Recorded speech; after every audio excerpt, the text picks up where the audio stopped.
Picture this. It's the late 90s or early 2000s.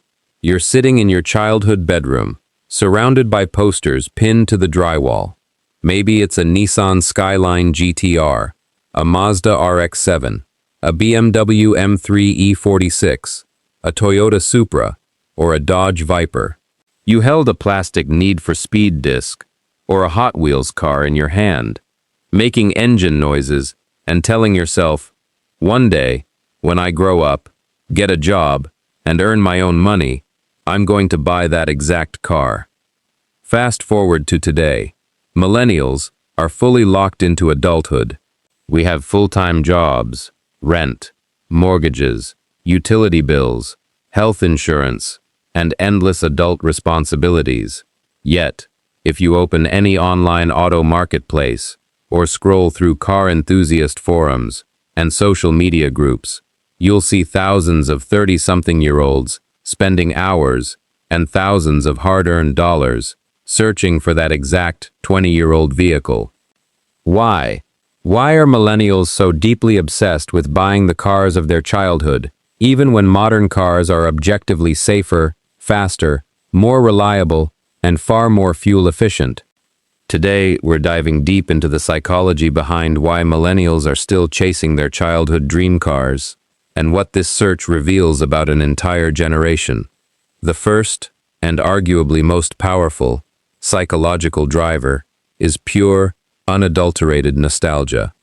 Psychologists define nostalgia not just as a fond memory, but as an emotional defense mechanism against current stress, burnout, and societal uncertainty. When adult life gets overwhelming, our brains naturally look back to periods when we felt safe, optimistic, unburdened, and excited about the future. For millennials, our formative teenage years coincided with an explosive surge in automotive pop culture. The Fast and the Furious franchise didn't just showcase cars. It taught an entire generation that a modified Japanese or American car represented freedom, identity, and tight-knit community. Video game franchises like Need for Speed, Gran Turismo, and Midnight Club spent hundreds of hours training our young minds to obsess over iconic bodylines, exhaust notes, and mechanical specs. When a millennial opens the driver's side door and sits inside a car from that era today, they aren't just stepping into a mode of transportation. They are entering a physical, functional time machine. The distinct smell of vintage interior plastics, the heavy mechanical click of an analog shifter sliding into gear, the tactile click of physical dashboard switches, and the mechanical rumble of an unrefined engine. These raw sensory inputs trigger instant dopamine releases. They bypass logic and immediately reconnect the driver with their younger, more hopeful self. Buying that car isn't just about owning a piece of machinery. It's a deliberate act of reclaiming a lost piece of your youth. The second reason is a direct psychological reaction to the modern environment, the loss of analog connection. Millennials occupy a unique historical space as the ultimate bridge generation. We vividly remember life before smartphones, constant notifications, and hyperconnectivity. Yet we came of age right as digital technology swallowed every aspect of daily life. Today's modern cars are technological marvels, but they are essentially iPads mounted on wheels. Giant touchscreens have replaced tactile climate knobs. Automatic transmission option lists have squeezed out manual gearboxes. Electric power steering isolates the driver from feeling the road texture. Electronic traction control system nannies step in to correct errors before you can even feel the tires break traction.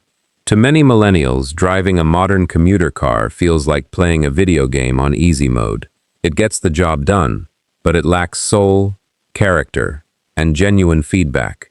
Chasing a childhood dream car, typically engineered in the 1990s or early 2000s, is a stand for raw, tangible engagement. These cars require actual mechanical sympathy and skill to operate. They feature hydraulic steering that vibrates with feedback over every bump in the pavement. They feature 3 pedals and a manual gearbox that demand your left foot and right hand work in perfect rhythm. Psychologically, Operating these mechanical machines induces a state of flow, a period of intense focus where daily anxieties and digital fatigue completely evaporate because your mind is forced to be 100% present in the physical act of driving. The third psychological factor comes down to self-validation and financial closure. Think back to when you were 12 or 15 years old. That dream car on your wall was an impossible fantasy. You had no disposable income, no financial independence, and zero control over your daily decisions. You had to follow rules set by parents, teachers, and society. You were fundamentally powerless to acquire the things you truly wanted. Now, fast forward 2 decades, you're an adult working long hours and managing your own income. Buying that car represents the ultimate tangible proof of personal autonomy. It's a quiet, powerful declaration to yourself. I said I would do it, and I actually did it. In psychology, this concept is linked to resolving unfinished business. During childhood and adolescence, we form core aspirations that become tightly woven into our emerging sense of identity.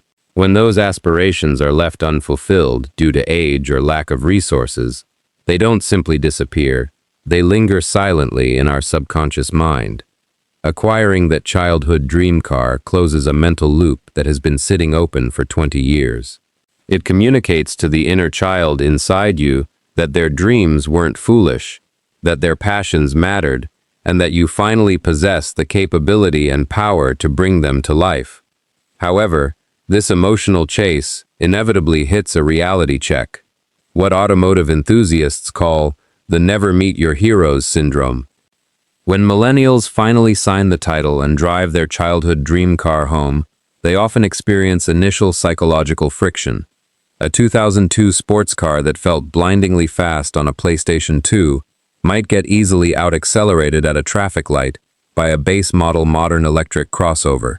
The ride might feel harsh, the cabin noisy, the fuel mileage terrible, and the maintenance schedule relentless. Yet, fascinating psychological research into car ownership shows that even when these older vehicles leak oil or break down on the side of the road, owners rarely regret buying them. Why?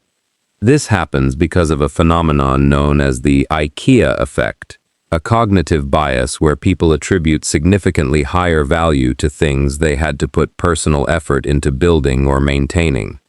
The blood, sweat, research, and garage hours required to fix a sensor, replace a gasket, or hunt down an out-of-print spare part actually deepens your psychological bond with the machine.